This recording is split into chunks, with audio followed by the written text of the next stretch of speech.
Good afternoon. I'm Talisha Richardson, Executive Director of 646 Downtown. Welcome everyone to the third annual Invest Fort Smith.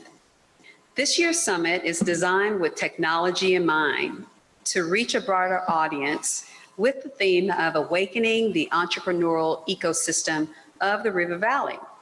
Our partners include the University of Arkansas at Fort Smith, as well as the Peak Innovation Center. You'll be hearing more about these two partners during our fourth session. We are also happy to announce this program is occurring during Global Entrepreneurship Week, which expands our reach even further. Some of you may be watching us via Zoom, others on Facebook Live.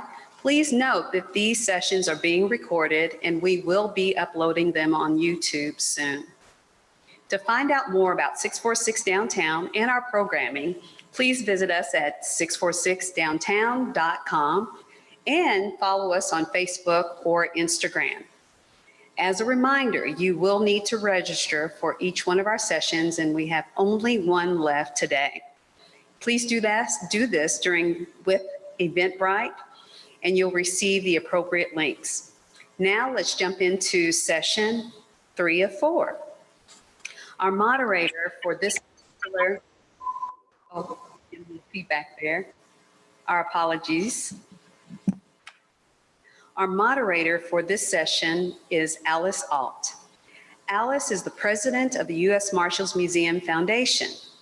She is here today to talk to two phenomenal business owners, also entrepreneurs in our community. The title of this particular session is From Business Owner to Entrepreneur. Thank you, Alice, for facilitating today's session, and we look forward to this discussion. Thank you, Talisha. I'm glad to be here. I'm honored to be here speaking with these two gentlemen. Talisha mentioned that they're phenomenal in their own rights, and they are.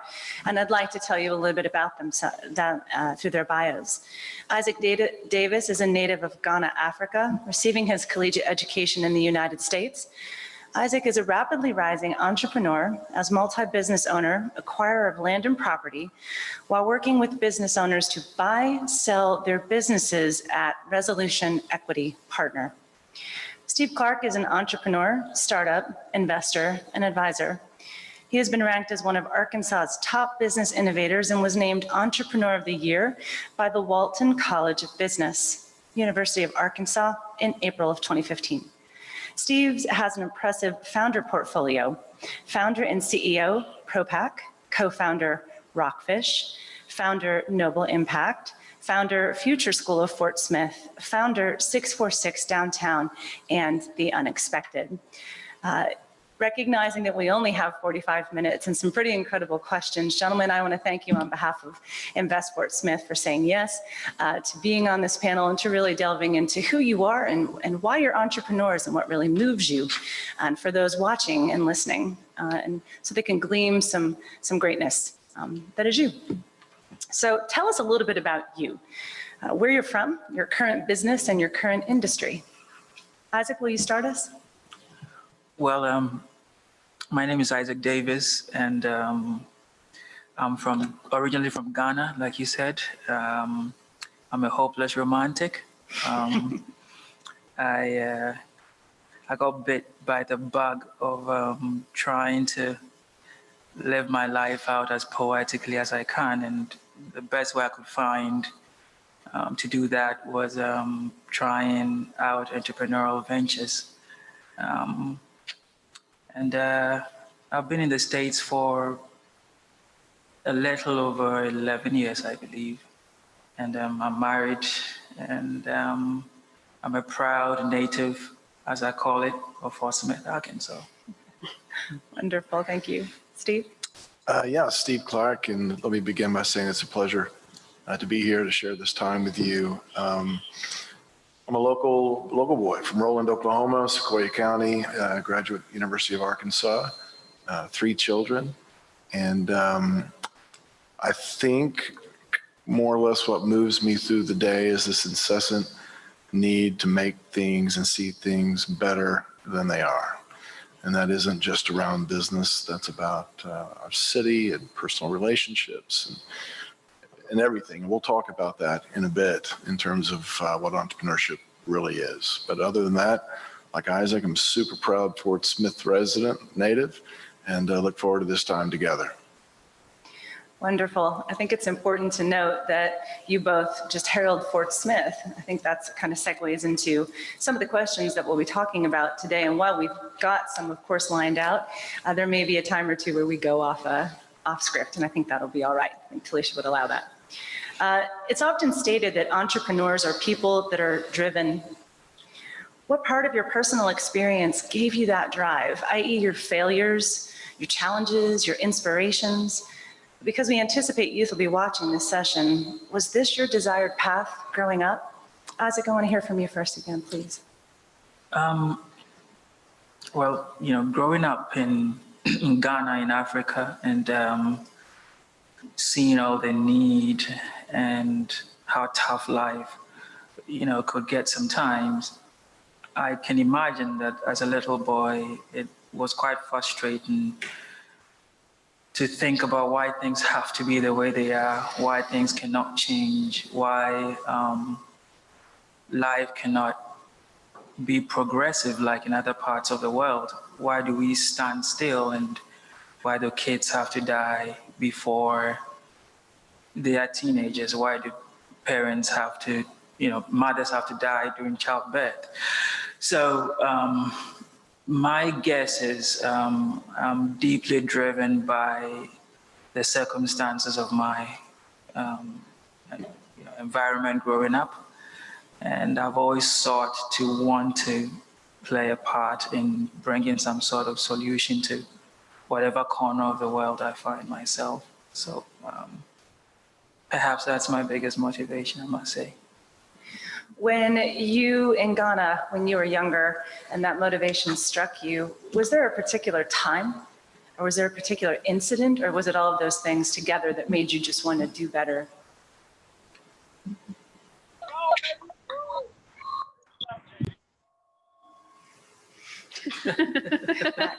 Exciting. Well, that's the answer, actually. That's hard to say. I must say, though, that perhaps I was maybe in class 6, maybe a version of grade 6, and there was this American program that I used to show on TV called SBA 2000, and they would show how businesses survive, basically, marketing methods and things you need to do as a business owner. And I didn't understand all that, but I just remember how intriguing all that was. And I think shortly after high school, I really could not resist trying to heed whatever desire I felt in me to want to do something entrepreneurial, and I attempted something then. But perhaps I'd say,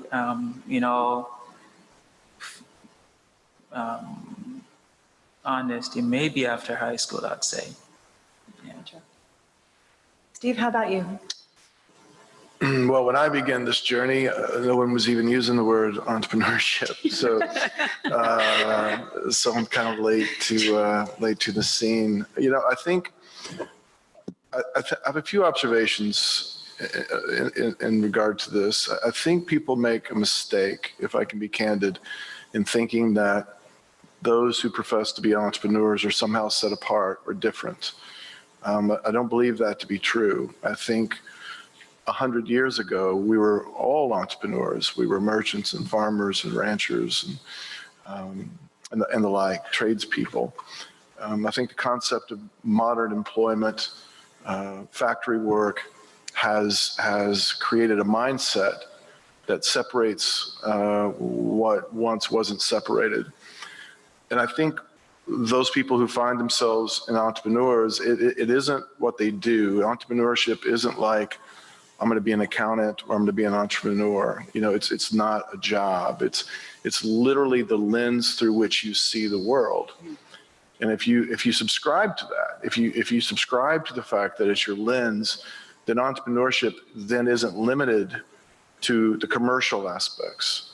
It becomes a social conversation. It becomes a spiritual conversation. So I think for me, I never felt burdened by the permission that I saw other people seek to do the things they thought were right. You don't need permission to do the right thing. It's okay to help your neighbor. And I think when you apply that as a way of life, as opposed to what you do, then everything becomes a possibility via the tenets of entrepreneurship to improve and to return value at a rate greater than its investment. So I will tell just a quick story. When I was 35, I was a successful vice president for an acquisition company. I was on a team that was doing due diligence for acquisitions. The men that was on the team at the time were probably my age that I am now. And we'd missed a flight on the way home, and I was sitting at the corner of the bar, waiting on our next flight, and the light was shining in on these men's faces, and I had this epiphany that I'm looking into a time machine. I'm staring into a time machine. We're doing the same thing at the same place at the same time, and I see how this ends. The men that I were with are great men, great mentors, but they weren't living the life that I wanted to live as it related to family or personal integrity. And so I made the decision right then, that I was going to take my chance and begin the process of entrepreneurship, as it is defined today. And bear in mind, I was 35 when I began my first entrepreneurial endeavor. So I think for me, I always saw it that way. We all trade our time for money, which makes us in some regard entrepreneurs. We all have our personal brand. We're all selling ourselves inside of our organizations. And so in many respects, it's no different. So I would just like to say, I think the ability to see the world as an opportunity to improve implies that you're already an entrepreneur by this definition. Right, so it opens it up for so many to be able to be an entrepreneur. Yeah, I was an average student at best in high school and college. So it just proves you don't have to be the smartest person in the room to do the things that need to be done. Love that you said that. Thank you, Steve. How would you define a creative economy? This is a word that's used across college campuses in what they call bubbles, economic bubbles, and economic development. And what made you decide to step into that role of building a creative economy in Fort Smith? Steve, will you go for me? Yeah, that's, I don't know if we have enough time for all of this. But, That's my fault. so if you subscribe to the notion that the economy is global and not regional, then that means that we're competing with not just our regional cities for talent and companies, but in fact, we're competing with global destinations for both talent and companies. So if you subscribe to that, then when you begin looking at your city, you must accept the fact that there are fundamentally basic prices of admission to participate in that economy. In other words, there must be amenity that's consistent with other cities. There must be a celebration of the arts. I mean, regardless of the God you believe in, even if you don't believe in God, we're clearly a species that responds to things of order and design and beauty. And I think when that's left out of the economy, left out of our personal lives, it comes at a price. And so for me, we had lost, Fort Smith has historically, or for at least the last generation and a half, been a strong manufacturing base. And as we all know, the economy shifts away as it does consistently, and heavy manufacturing began to move out of our area.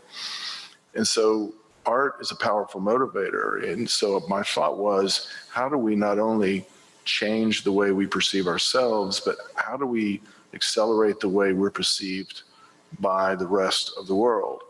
And so the notion was to bring in international artists with millions of followers who would push out our city and their work, and the people that was receiving that information would only know that we're an incredible art destination. They wouldn't think that we had lost Whirlpool, or they wouldn't think that we had, our unemployment was where, we wished it wasn't. And so the creative economy for me is an aspect, just like a leg on a stool. I mean, if you're not acknowledging the arts in your economy, in today's economy, you're doing so at your own expense. And I think you can look at it now. I mean, you can see the development downtown. You can see the redevelopment of properties. You're seeing expanding across the city with the recent tower painted at Chaffee Crossing. The Unexpected, which we began here, now partnered with the Waltons, and has taken the unexpected and art canvas to most major cities across Arkansas. So while it might be difficult to actually put a dollar figure on the value of the creative economy, it's certainly something that the value is not just perceived, but it is in fact realized. I think you can walk up and down Garrison Avenue right now and more or less see it for yourself. Thank you, Steve. Isaac, how important is a creative economy, in your opinion, to entrepreneurship? To be honest with you, I don't think there's a lot more I can add to what Steve has just said. You don't spoil a good thing, but it's all I'd say is all that Steve has said, and the evidence is everywhere. Every major city around the world, it's evident how central and important the concept of a creative economy where arts and has been able to help prop up an economy that otherwise will not have the life that it needs. When we look around us, when I got here, it was pretty. One of the things that fascinated me was a little bit of a backlash as to drawing a beeline between what 646 was doing with Unexpected and what downtown needed or what the economy needed. I don't know how long Whirlpool had left, and I don't know much of the history, but it looked like this city needed a desperate help with its economy. And it is, I heard a few people say what a waste of time it is to be engaged in the arts and all that. But I think the evidence is there. I think Steve and pioneers of the arts in our city, have proven, that this is something we need and is central to every emerging economy, including ours. Do you believe that entrepreneurship drives that or plays a key role in that creative economy? Well, first of all, an entrepreneur is an artist at heart, right? You can't, I've always thought that, just like a fine artist or any other artist you can name, an entrepreneur is just an artist whose canvas is, if you want, a money-making venture. And money is not really the focus of a true entrepreneurial spirit. It's just a key performance indicator if you want. But you can't really separate the artist from the entrepreneur. You see things pretty similarly. And that creativity and that artist. Absolutely. Yeah. Absolutely. Perfect. Talk a little bit about your business model. There exists a belief that entrepreneurs just fall into their business, that no strategies or models are needed. How do you feel about strategies and plans, Isaac? Well, that is incredibly important. Part of maybe the best way I've ever heard someone describe an entrepreneur's way of processing things is like you hear music in your head, and then sometimes you hear perhaps just a note, sometimes you might hear, the full symphony in an orchestra. But whatever the idea is just a starting point, and to be able to take you through the processes it needs to go through to be useful to the world, it has to be transported, if you want, in the vehicle of strategy. You have to be strategic. You have to have structure to it. So if I'm answering the question correctly, it's supremely important to be able to, from once you conceive the idea, find the best way to fully unravel it and make it as useful as it can be. Perfect. Steve, do you want to add to that?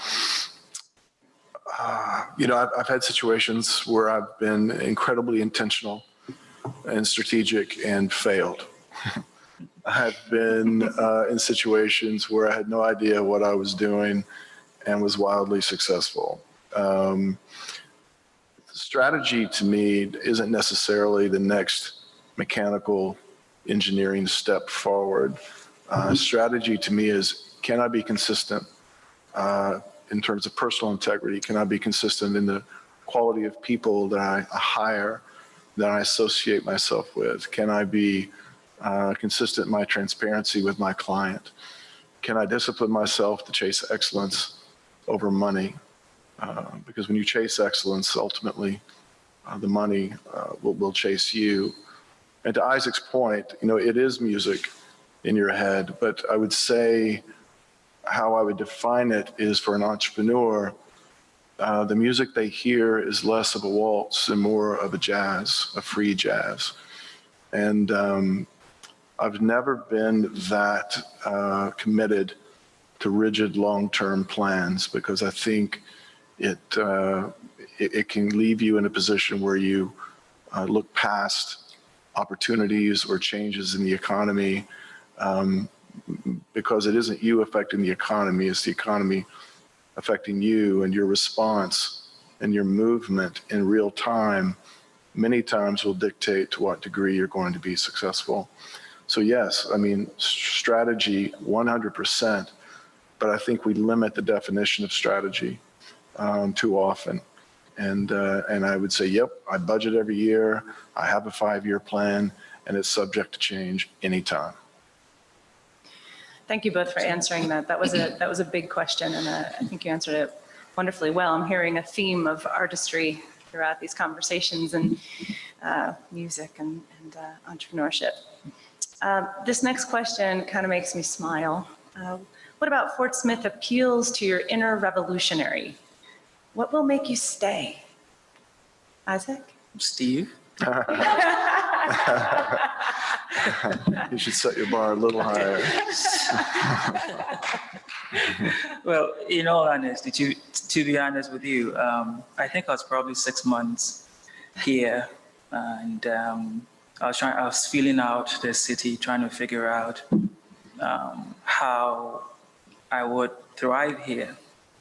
And I'd made a few friends, and I was asking a few questions.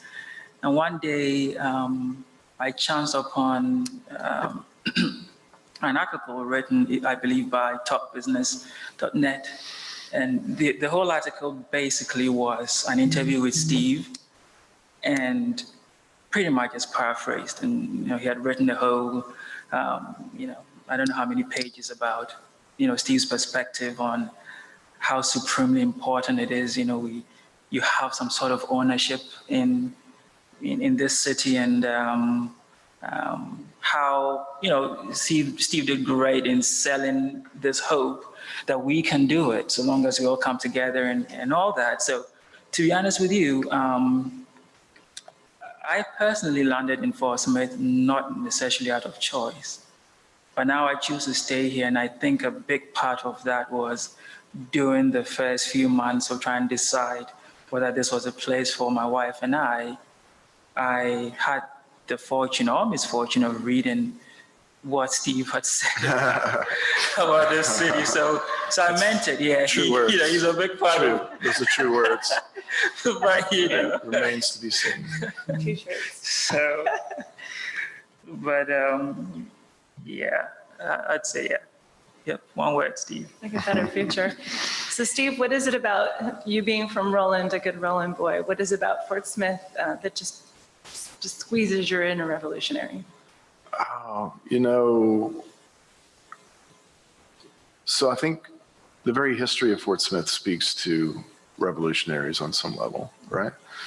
I mean, most of us, if we're all being transparent, when we go back 200 years, we ended up here, right? We didn't aspire to be here necessarily. I mean, things were happening on the coast. We're about as far as you can get from the coast.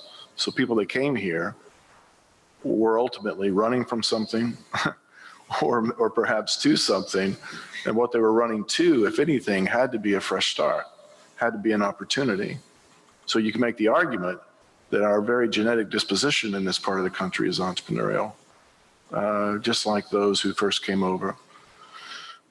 So what keeps me here, I think, is, look, Fort Smith is just like the people that inhabits it. I mean, you're complicated and full of faults and full of potential. The city will never be more than we are as individuals. And so I think there's this kind of constant drumbeat in my head as an entrepreneur. I look at the city as a company that needs to be turned around or improved upon, made more efficient, more effective. And part of it is, frankly, am I or my friends and Isaac, are we good enough to do that? So to me, it's an incredible academic challenge, as well as emotional and spiritual. And I think, and perhaps most importantly, it's where my friends and family are. It's where my loved ones are. And sure, we could move, but I feel like I tell a lot of folks, it's hard to be heard screaming in a room full of screamers. So I can move to New York, but New York doesn't need me. You can make a lot of difference here in this small southern state. And who, by the way, has generated some of the world's most renowned entrepreneurs from this little state. So we are in good company, and in some regard carrying on a very important legacy. Not to be arrogant in speaking that, but I do feel a certain responsibility to continue legacies that have been set in motion. So well said. Thank you. We're going to shift gears and we're going to move into some questions that sort of lend themselves to helping entrepreneurs possibly start their own business model. What is a fundamental part of finding the best venture capitalist to ensure success in your business? Isaac? Oh, I thought Steve was going. This is probably more of his alley than mine, but from the perspective of a baby entrepreneur, as I call myself, I feel the times that I've gotten the kind of attention I need to be the wind in the sails of whatever it is I'm trying to do has been when I have done my homework. So I feel, and I could be just, I could be wrong because, I'm not a venture capitalist, but I can imagine that if you are going to support an idea, well, first of all, you're not going to be the person primarily driving the idea if you're a venture capitalist. So you're relying heavily on the person the vision bearer, to know enough about the idea, the nuances of it, how they intend to make it succeed. And I think doing your homework is supremely important. I was watching a program, I think it's probably on Netflix. I think it's Inside the Mind of Bill Gates, if I got it correct. You're correct. And my only takeaway from that was that, whatever venture he was on, when you went to meet the experts in the field that he's trying to change, most likely he would almost know as much, if not more, because he does his homework. And I think that cannot be overemphasized. You do your homework, do your homework, do your homework. So that's, what I would say. Buddy. Steve? Oh, I think so many, many mistakes are made at this juncture of entrepreneurship. People celebrate getting funded, but you know what? I mean, healthy things grow, healthy things are sustainable. I mean, if it's a good idea, you're supposed to get funded. I mean, so that in itself isn't a celebratory act. I can make the point that in Fort Smith, between 10 or 15 individuals, we have a robust banking economy here. I'll plug for First National because they helped me get started when it would have been way smarter for them to not loan me money. And so venture capital is expensive. A lot of times the owner or the idea or the founder ends up not in control of their company when they go through venture capital. Traditional venture capitalists, it's to herald what Isaac said, many times failure can be guaranteed at this juncture of the process just because it's so burdensome. So for me, it's the friends and family network, it's local banks, and frankly, if you can't make that work, in some regards, it's better just to get a job than it is to go into ridiculous debt that you'll end up the rest of your life trying to pay off. And so, entrepreneurship, isn't for the faint of heart. I just think a big part of my journey had more to do with me not being smart enough to know what I shouldn't do. Not being able to fully recognize the risk. You're just okay, let's do it. There's a lot of that. That kind of leads us into the next question that I'd like to ask you, gentlemen. Let's talk about good habits, or some of the habits of entrepreneurs, the good and the bad. What are the major do's? And we've talked a little bit about those. What are the major don'ts? Kind of 30,000-foot view on those for those watching. Isaac? Well, personally, I reject the idea that, entrepreneurs are a certain personality type or, a certain kind of person. Like Steve said before, it's just a wide array of different personalities. It's hard to say this is what entrepreneurs as a bunch, should do or don't. But personally, what I would say is, the famous phrase, man, know thyself. I know you have to be a bit self-aware, know that your blessing could be your curse at the same time. So part of why a lot of entrepreneurs, I believe, are who they are, able to do the great work they do is they think against the grain. Personally, I'm very unstructured. I don't, I can't fit in a rigid box of this is when you work, this is when, I want to be able to wake up at 2 a.m. and think, or go to the gym at 4 if I have time to. But what I would say is because we are driven by the vision, I'm driven by the idea, and it being executed in a way that I thought about it, it makes me a notorious procrastinator. There's a project I'm working on right now with a partner, and he is frustrated to no end because I blew the budget and I'm behind the timeline because as far as I'm concerned, vision is boss, and how it has to be just right. And everything else can come second place, but that's not always practical. And Vision is boss, I like that. So you have to be aware of yourself, and I have to know that I need a bit of a push to meet certain timelines, and that doesn't mean you have to be driven by that, but in this world, things have to be done a certain way sometimes, and you can't just be the artist that never finishes anything they start. So I'd say big do, know yourself. Know yourself. Big don't, do not know yourself. So that himself. Yeah. Steve? Yeah, so not dissimilar to Isaac. I don't subscribe, to a preset formula or a book. If you do these 7 things, and your life will go perfectly.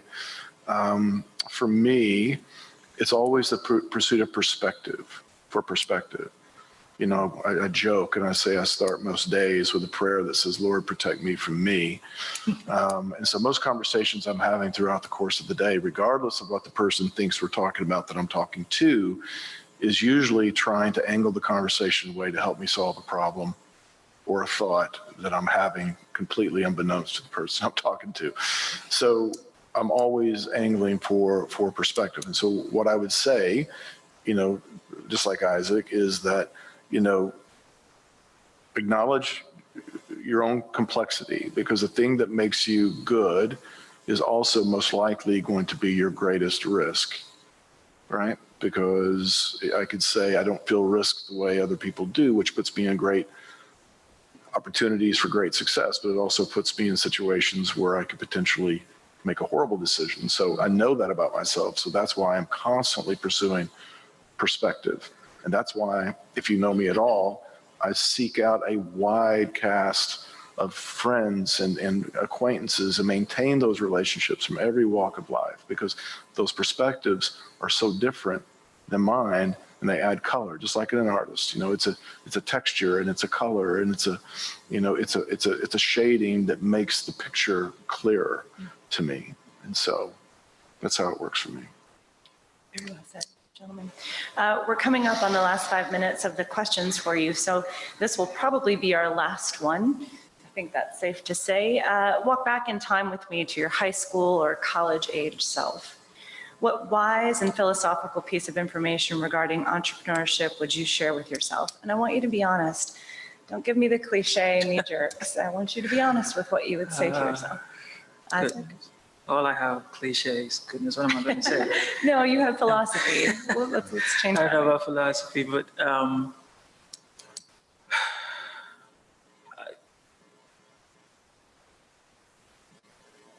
I wish that I embraced how different I was a little more when I was younger. That, you know, in a lot of ways, weird is good. It's, you know, I was quite a bit different from my friends and mates in terms of how I dreamt, and you know, being called a dreamer, being called wanting too much, even the fact that I wanted to travel and leave home and see what life had to offer for me across the ocean, and all that was ridiculed quite a bit. So I wish I had embraced what made me different a lot more. And at this age, I wouldn't have had to be reigniting some passion that I had, you know, way before. I'd also say that I wish I knew that being young was actually an advantage. You know, the naivety that makes you want to change the world, it looks like the more we grow, the more society forces us to conform to quote unquote norms, whatever they are, and we lose a lot of that. And it is supremely important to be, if you want, naive, to see the world through the lens of things can change and you can make a difference, and your ideas are different and it matters. You know, I wish that I felt that was an advantage, and I had, you know, clung to it as tightly as I can. You know, like Steve said, I wasn't the brightest in class or anything, and I wish that I knew that that was okay, and that education is not just in grades, but true education transcends what your score, your test results say. And I wish I knew that as well. Yeah. Oh, I'm so glad you shared that. To go back to your hopeless romantic, you need to be romantic, correct? I am. That's right. Steve? You know, it's an interesting question, because if you take all that you should have done and didn't do, or did do and shouldn't have done, would you still be the same person that you are today? You know, I think if I was going back and talking to the younger me, I would say that conformity for the sake of conformity is a burden, an unnecessary burden. And I think that I would say that the pursuit of perfection, is a mirage. And I would be probably a little kinder on myself in those early years. Now, having said that, it's difficult to say those things because those seasons of life molded me to where I am today. However good or bad that may be, that's where I am. And so I think if you boiled it all down, I would just look at him and go, hey man, it's going to be all right. Absolutely. Well said. Talisha, that brings us to 3:40. I'm going to turn it over to Talisha. I believe there's some questions in the chat. Gentlemen, I want to thank you for the opportunity of sitting and having an intimate conversation with you today. Thank you. Alice, I think everyone was intrigued by the panelists' very intimate conversation with you as the moderator, that we do not have any questions in the audience. And that's not to say, Steve and Isaac, that once we post this on YouTube, that you might both start getting emails, because I think you both have some extreme fans right now because of the conversation. If we could take just one more question from your list, if you have one, and then we can conclude at that point. This is actually a question that I sat down with my kids when we were writing these, and Talisha asked to push these out. And my son, I have a 16-year-old, and he said, Mom, how do we make the city more welcoming to entrepreneurs? And this is because my middle child is considering being an entrepreneur. He's very, very creative. He's just a neat kid. So how can entrepreneurs aid the city in being more welcoming? Fiscally, possibly city ordinances, government taxes, incentives? Isaac? Oh, that's so a Steve question. I'm interested to learn what he would say. No, so Steve? Yeah. Yeah. The moderator is now. Yeah. So I would answer the question by saying that is such a millennial question. Right? What can you? And not even judging. I mean, it's a matter of perspective. Because when I was beginning my entrepreneurial journey,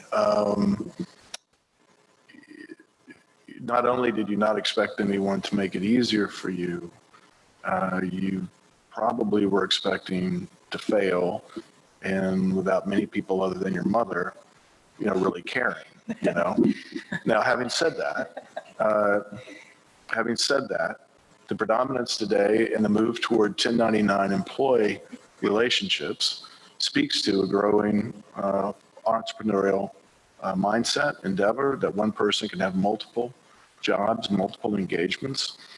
That being said, what we're really talking about is how do we attract talent, not necessarily entrepreneurs, but how do we attract talent? I think that goes back to early in our conversation this afternoon, and that is how do we make the city itself more livable, amenities, walkability, livability, because that attracts the people, the very people that we're talking about, the entrepreneurs, the young professionals. The city ordinances, because the bureaucracies in themselves, the city governments in themselves are not going to be the reason you have a robust entrepreneurial center or don't. I think corporations can have a big input, even with their own employees. We can talk about this all day and I won't take too much time. Fundamentally, I think it comes down to a mindset of a city. I think it starts here at the university. I think it starts in our public schools, in our parochial schools, where we're talking about not what job do you want, but what job are you going to make? And that's the mindset. It's not what job are you going to get, it's what job are you going to make? And I think I would just leave it on that. Perfect. Good answers, and I think we're at our time again. Gentlemen, thank you again so much for allowing me the opportunity to have a conversation with you this afternoon. Talisha and the Invest team, thank you for giving us the podium, and I will now turn it back over to you. Well, I just want to again thank the panelists and thank Steve for that closing comment of what job would you make? What opportunities can you make? Because that transitions us into our fourth and final session. For the audience, if you have not logged in or registered for that link, the final is going to be our River Valley student pitch competition. You'll see a series of videos, and both Isaac and Steve will be joining us to select our top 3 winners of this particular competition, as well as 2 individuals from Startup Junkie in Northwest Arkansas. So we hope that you join us at 4 o'clock. Thank you.